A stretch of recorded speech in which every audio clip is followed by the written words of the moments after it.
الفنان المتألق دائما ماجد المصري. ماجد ازيك؟ الحمد لله تمام. ايه الاخبار؟ الف الف مبروك على تكريم كل سنه. ربنا يبارك فيك. الحمد لله. الله يبارك فيك. ماجد انت النهارده بتتكرم عن مسلسل ايه؟ الخنكه. مسلسل الخنكه حقق صدى كبير قوي وحقق نجاح كبير قوي. عايزين نعرف ده كان تأثيره ايه عليك؟ كان باين بعد اول 10 حلقات يعني رد فعل المسلسل وككل طبعا، ورد فعل الشخصيه اللي بتكرم عليها النهارده اللي هي سليم الخواجه. والحمد لله يعني انا حسيت ان في حاجه حلوه بتحصل. هو كان الكرو حلو يعني من ناحيه الورق، من ناحيه الاخراج، من ناحيه التمثيل، الانتاج.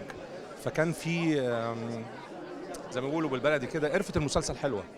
فالحمد لله ربنا وفقنا فيه وعمل حاجه كويسه الحمد لله. لا ماجد انت ما شاء الله كل اختياراتك بتبقى ناجحه وكل اختياراتك بتبقى قويه. ازاي بتختار الدور؟ والله بيتعرض دور واثنين وثلاثه على حسب بقى الحاجه اللي انا احس فيها ان انا ممكن اقدر اعمل منها حاجه، فبقول خلاص انا هعمل ده السنه دي. فاتعرض عليا مسلسلات تانية من اللي حصلت السنه اللي فاتت، بس انا كنت ميال اكتر لشخصيه سليم الخواجه فعشان كده لعبت المسلسل. طيب بعد نجاح مسلسل الخان كان نجاح طبعا الكبير جدا، اكيد الاختيار القادم هيبقى صعب. ايه الاختيار القادم لماجد المصري؟ الدرجه دي صعبه، ما كان في نجاحات يعني قبل الخنكه بكتير. هو بعد كل نجاح بيبقى الاختيار اصعب. هو دايما الاختيار صعب في كل الاوقات يعني ايا كنت الواحد ناجح او مش ناجح او عامل حاجه كويسه او عامل حاجه مش كويسه او حاجه ما نجحتش قوي، فبرضه بيبقى الاختيار بالنسبه له بعد كده اصعب لانه ما عملش حاجه السنه اللي قبلها. فهو في كلتا الحالتين بيبقى دايما الاختيار صعب يعني. طيب ماجد ايه الحاجات اللي بتحضر لها؟ ايه يا فندم؟ ايه الاعمال القادمه اللي بتحضر لها؟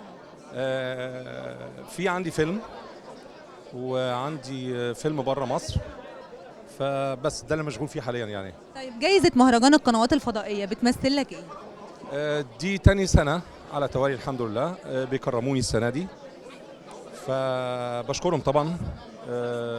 بقول لهم بشكركم ان انتوا بتعملوا تصويت جمهور بما يرضي الله، والحمد لله ان انا من المكرمين السنه دي نتيجه تصويت الجمهور.